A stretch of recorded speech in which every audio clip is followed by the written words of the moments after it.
All right, everybody, and welcome back to the Plamo Talk.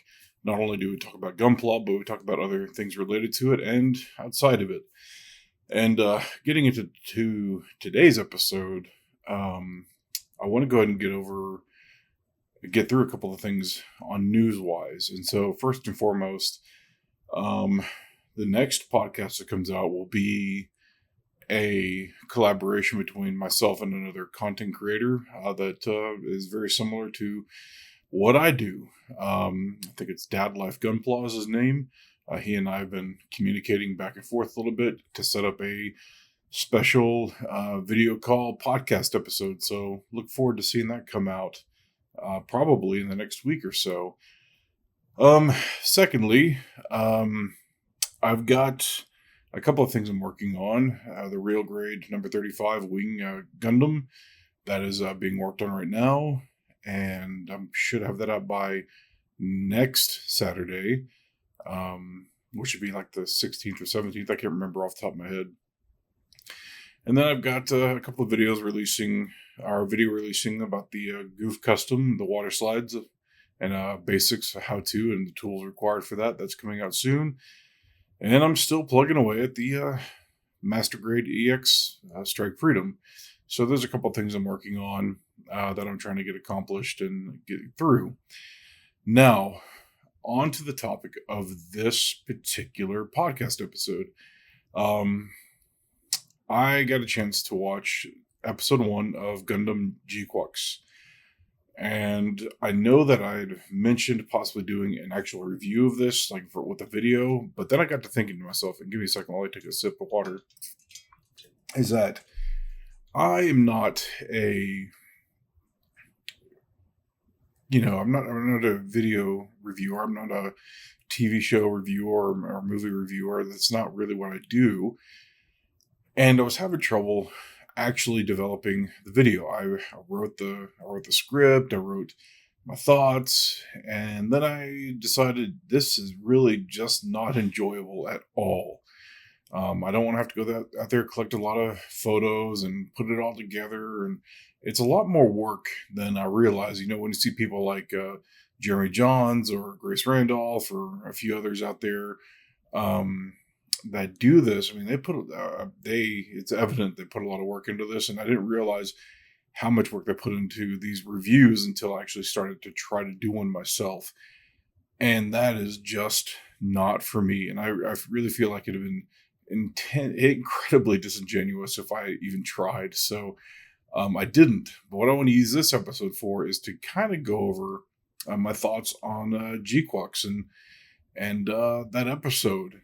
So I want to use the podcast as a way to kind of go through that. And real quick, I know that somebody had commented that they would like to see me doing stuff or have a video playing in the background as I'm going through this process or going through these podcast episodes. And I think that's a good idea, and I'll probably end up doing that, but not for this episode.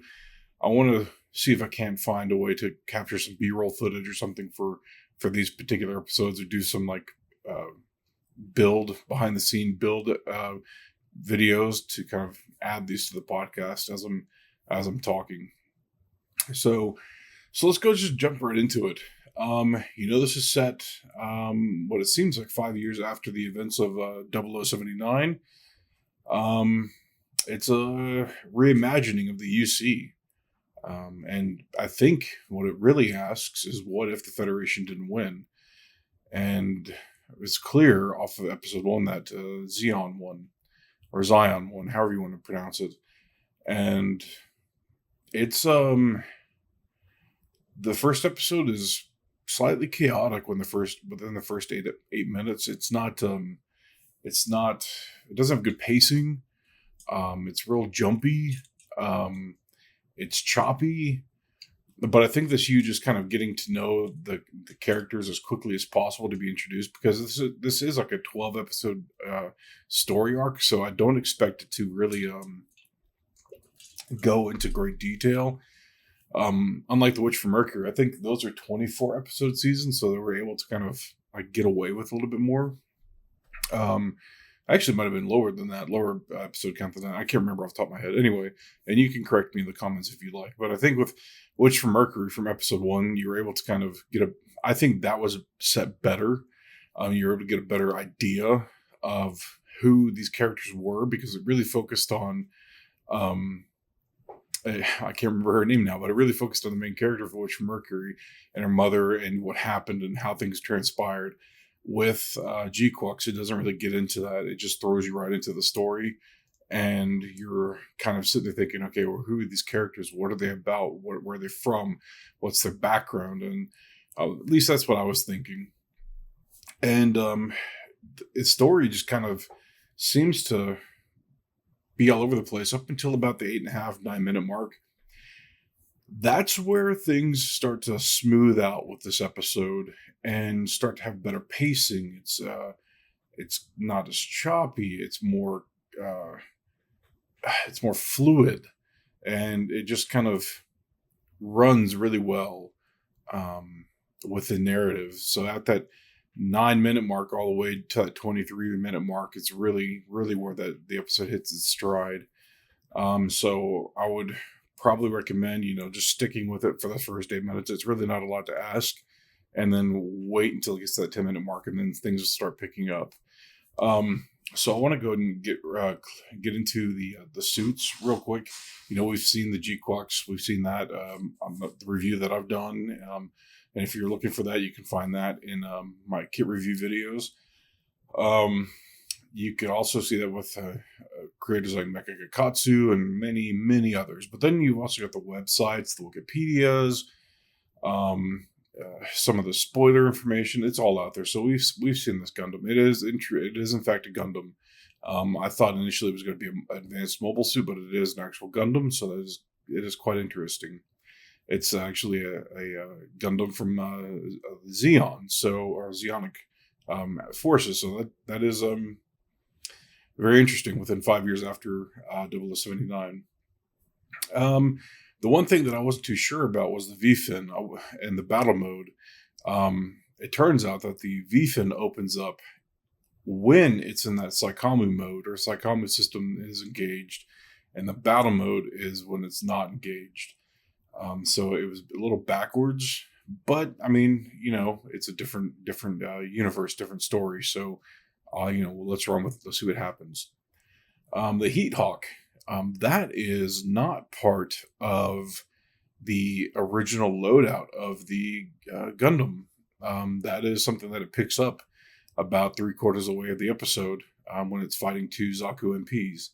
So I think this is more or less one of those things that she gets weapons the first episode. A couple episodes in, her weapons get rebuilt because of the beam swords, beam sabers. I'm not sure what they're.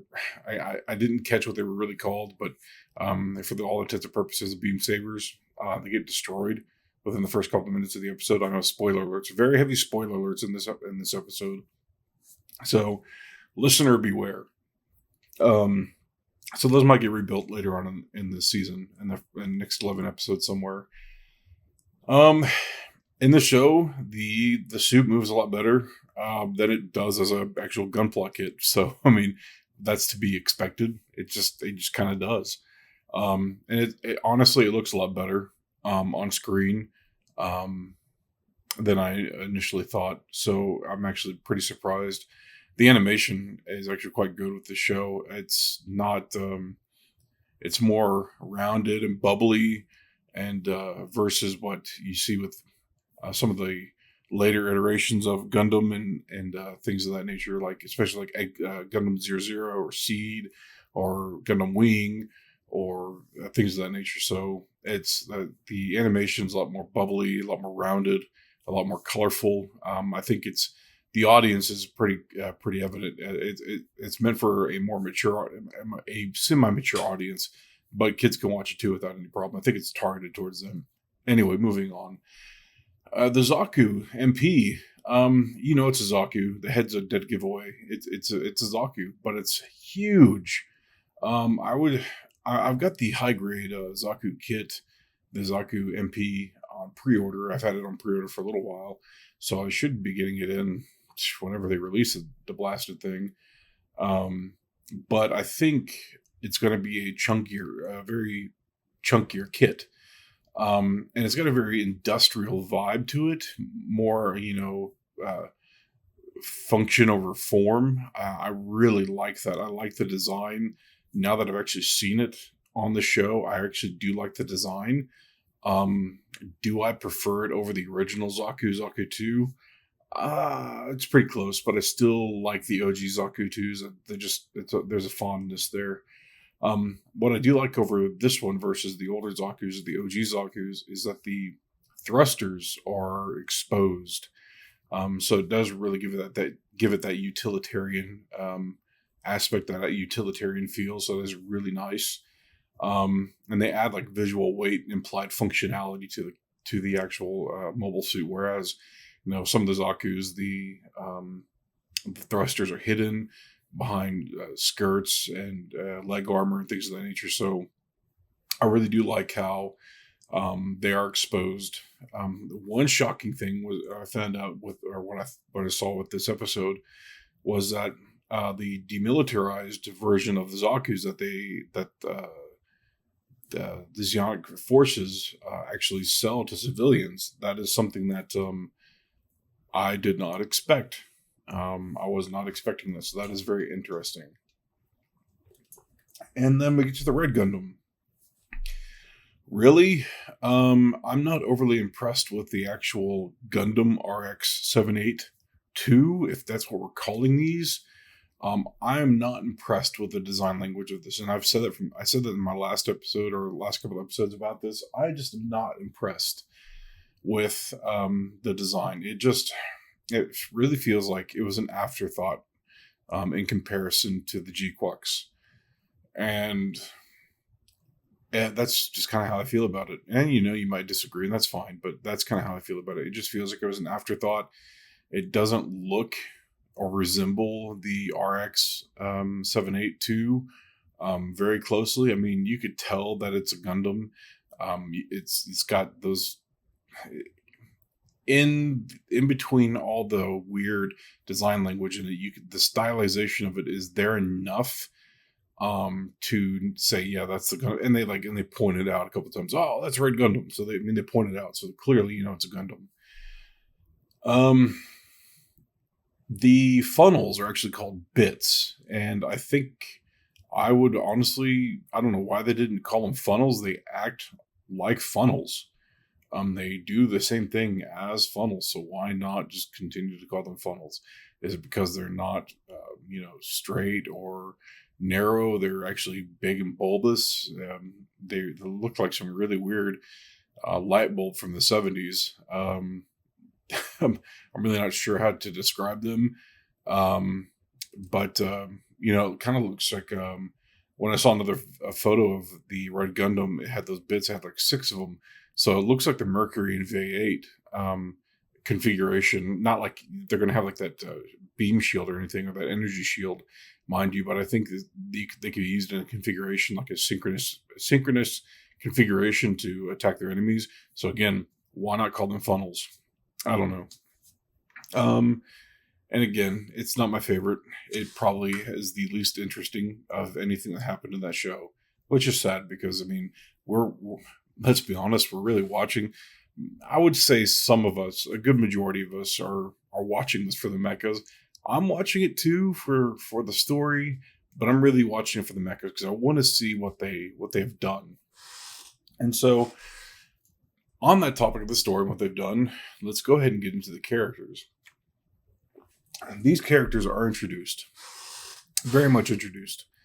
Amate, Harmachu, Nyan, Xavier, Chaliabol, Shuji, Kamali Harcourt, and the clan Pomeranians are all introduced. There's other people that are introduced too, but they didn't really focus a lot on them. So I'm going to go over just the highlights of the 2 main characters that I perceive to be the introduction of the first 2 main characters, and I think Shuji is going to be the 3rd main character. So Amate or Machu, she is a new type. It is guaranteed. She's it's given. She's a new type. Um, she's piloting the GquuuuuX right, not right out of the gate. After about 10 or 15 minutes, and she finally gets into the GquuuuuX. And the original pilot of the GquuuuuX is a Zion or Xeon officer called Xavier. She's a new type because she immediately activates the Psychomu system when she first gets into the GquuuuuX with the help of Haro. So right there, it's a dead giveaway. She's a new type. And you really don't learn a whole lot about her. She's a high school student based off the release information. She's eventually going to pilot the GquuuuuX, which she does in episode 1. And that's about all you figure out about her. There's nothing more. The other girl that's in the show, Nyan, you see her. She links up with Machu really early in the show. Wiki says that she's a refugee, but her story is just not developed. You don't know anything about this girl. You just know that one of the clan people in Clan Pomeranians mentioned that you're not really a student. You're dressed like one, but you're not really a student. So it's evident that she's probably going to be a lot older, and there's a lot different backstory behind her. And then there's Xavier. Again, he's the original pilot of the GquuuuuX. Very green. They claim that he's a new type, but when he gets into the GquuuuuX, he's not able to engage the Psychomu system. So that's pretty much a dead giveaway that he is not a new type, or at least has not that hasn't manifested yet. So that might lead to some very interesting story in the next 11 episodes. And, you get into all the other characters. Charlie Abol, Shuji, Kamali, and the Clan Pomeranians. They're mostly just background noise at the moment. Quick introductions. Charlie gets a nod as a new type. That's really it. And they reference a Jupiter incident. And done. He's like in there for like 2 minutes. Shuji gets a one-liner. Kamali has a few lines, but she's a newcomer to the actual Gundam franchise, specific to this series. So I'm not sure what they're going to do with her character moving forward. And then the Pomeranians, they're pretty much forgettable at this point. Maybe they'll have more to do in episode 2. We'll see. But honestly, side character wise, I'm not sure we're going to really develop any kind of attachments to any of them. It's not like we're watching Iron-Blooded Orphans and you see Biscuit's like so like in so like involved in the story, and then when he dies, you're so like you're destroyed because he dies. Like, I don't think we're going to have any of that engagement with some of these side characters. I think we're gonna see less of that and more focus on the main characters, especially with a 12 episode arc. Excuse me. And last but not least, the last character that isn't on screen yet, but will be in episode 2, though his presence is felt, is Char Aznavour. I'm not sure where he's at. They say he's in hiding. He's been in hiding since the end of the 1 Year War. After the Federation lost, he seems to be a traitor of some sort, or that's what they're alluding to. I'm not sure. Apparently, he had piloted the Red Gundam at one point, and they think he's still piloting it. I don't think that's the case. We'll see. But we do see episode 2 with the teaser that Char is taking the White Gundam off the trailer, and then not Amuro doing that. So that really raises the question: where is Amuro? Is he even part of this universe? That would be one hefty character to leave out of this show. And I think I read somewhere that he is in here somewhere, but I'm not sure. maybe I just misheard or misread something, but if he's not in here, it would really be a missed opportunity. I think it would be an incredibly missed opportunity if he's not in here somewhere. And so, honestly, my final thoughts on the episode. There's promise here. There really is. The animation's really good. I really like it. The score, the music's actually really good too. It keeps with the tone of the show. It's quite good. The pacing, it seemed in the first couple of minutes had some troubles there, but it actually did finish. It did finally find its stride, and it worked. Really, the only concern I've got is that it deviates, from the core timeline. And, for some hardcore UC fans, that might alienate them a little bit. But, what I found out with a majority of Gundam fans is they're pretty much open to watching any of the shows. They'll probably trash them later on some websites or TikTok or Facebook or, wherever. But I know for the most part, we all watch them. So really my thought is here, if you can get past the alternate timeline and kind of embrace it as a what if storyline, I think there's a lot to really enjoy here and unpack. So yeah, it's worth checking out, and let's see how episode 2 expands. That's really it for me and this episode of the Plamo Talk. I know that 21 minutes is quite long, but if you could, just go ahead and give a like and then subscribe to the channel. It does really help. I love that the channel's growing. It's growing at a pretty quick rate. If you like this episode, leave a like, leave a comment. If you didn't dislike it, leave a comment anyway. Let me know what we could have done to improve it. All that being said, I'm going to let y'all go. Have the rest of your evening, day, afternoon back, whatever time it is you're listening to this. And I'm out. I'll see y'all in the next build video. Later.